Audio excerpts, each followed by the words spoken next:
If you'd rather fight a bear than attend a crowded concert, congratulations. Your brain just saved you from a psychological nightmare that most people are too distracted to notice. And no, you're not damaged. You're just seeing something everyone else is blind to. Picture this. It's Saturday night. Your phone buzzes. Hey, we're all meeting at that new downtown spot. Super packed, but the vibe is amazing. And immediately, your soul leaves your body. Not because you hate fun, but because your brain just calculated the cost of that vibe and decided bankruptcy isn't worth it. You're not broken. You're not boring, and you're definitely not the problem. Your psychology is just playing chess while everyone else is playing checkers. Let me break down what's really happening in that beautiful, complicated brain of yours. Number one, your brain has zero chill, and that's actually genius. Most people's brains come with a spam filter. Walk into a crowd, their brain deletes 90% of the input. Ignore that guy's laugh, ignore the flickering light, ignore the 17 conversations happening at once. Your brain? It's screenshotting everything, recording, analyzing, cross-referencing. Scientists call this sensory processing sensitivity. Fancy term for your brain is that friend who notices everything and remembers everything and never lets anything go. Every time someone shifts their weight, every micro expression that flashes across a stranger's face, every tonal change in the background music, you're processing it all simultaneously. It's like everyone else is watching life in 480p and you're stuck with an 8K IMAX experience you never asked for. Research shows that approximately 20% of the population has this heightened sensitivity, which means 1 in 5 people is walking around with their nervous system permanently set to perceive literally everything or die trying. And here's what makes it even intense. Your brain doesn't just collect this information, it stores it, categorizes it, and references it later. That random interaction from 3 weeks ago that nobody else remembers, your brain filed it under possibly relevant and keeps pulling it up for review. It's not overthinking, it's your neural network doing exactly what it was designed to do, make sense of complex patterns others miss entirely. Here's the wild part. This trait kept humans alive for millennia.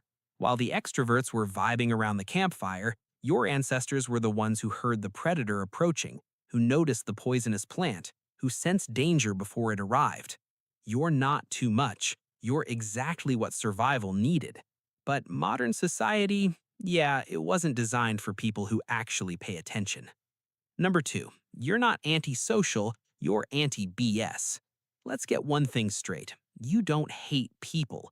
You hate the performance. In crowds, everyone's wearing a mask. The "I'm having so much fun" mask. The "I'm totally listening" mask. The "I'm fine, everything's fine" mask while their eye is literally twitching. And you can see through every single one. It's exhausting. Not because you're judgmental, but because your brain is constantly translating the real conversation happening beneath the words, the body language, the energy, the truth nobody's saying out loud. Psychologists call this high perceptual sensitivity. Your emotional radar is so finely tuned, you're basically a human lie detector who didn't ask for the job. One study from Cambridge University found that people who prefer solitude score significantly higher in emotional intelligence than their crowd-loving counterparts. Translation, you're not socially inept, you're socially sophisticated. You just refuse to play pretend. You'd rather have one honest conversation at 3 a.m. than attend 50 networking events where everyone's performing their highlight reel. And honestly, that's not a flaw, that's integrity. The problem isn't that you can't do small talk, it's that your brain experiences it like chewing on cardboard while everyone else acts like it's a 5-star meal. Your nervous system craves substance, depth, real connection. And when forced to engage in surface-level exchanges, it's like asking a philosopher to get excited about discussing the weather. You're capable of it, sure, but at what cost? Number three, your dopamine system said, nah, I'm good. Here's where your brain gets really interesting. Dopamine, the brain's reward chemical, works completely differently for you. When extroverts walk into a party, their brains throw a dopamine parade, fireworks, confetti, the whole deal. Your brain, cricket sounds. Instead of dopamine, your system runs on acetylcholine, a completely different neurotransmitter that rewards introspection, deep focus, and, wait for it, being alone. It's not that social situations don't reward you, it's that your brain literally gets its high from different sources. Reading a book at midnight, taking a solo walk where nobody asks you questions, sitting in a quiet room just thinking. While extroverts need external stimulation to feel alive, you need internal space to access your full operating system. Neuroscientists discovered that introverted brains actually have thicker gray matter in the prefrontal cortex, the part responsible for complex thinking and planning.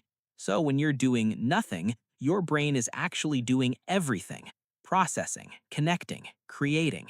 You're not wasting time. You're composing symphonies in your head while everyone else is listening to elevator music. That's not weird. That's evolutionary brilliance.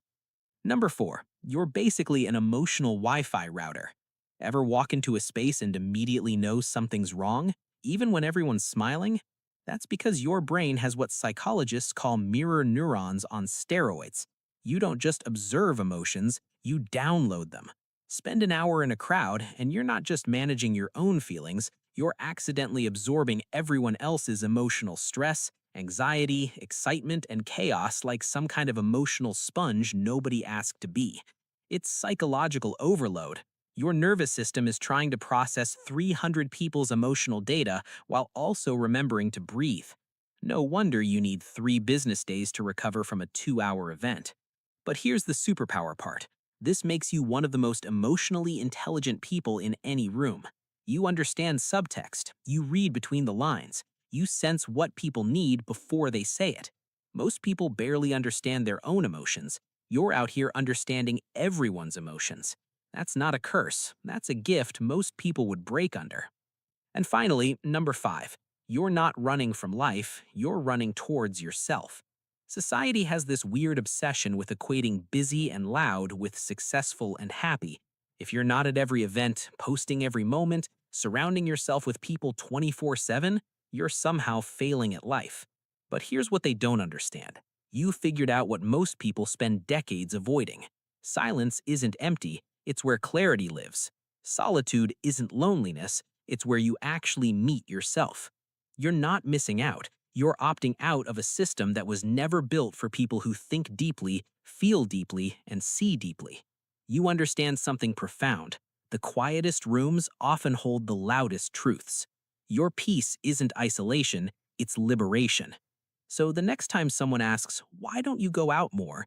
just remember, they're asking why you don't drain yourself to fit into spaces that were never designed for minds like yours. You're not broken. You're not boring. You're not antisocial. You're just built for depth in a world obsessed with noise. And honestly, that's exactly what makes you fascinating. So tell me, are you team crowds give me life or team I'd rather befriend a cactus? Drop it in the comments. Let's find our people. If this resonated, hit subscribe and click this next video on screen. It dives into another introvert trait most people misunderstand and will feel uncomfortably accurate.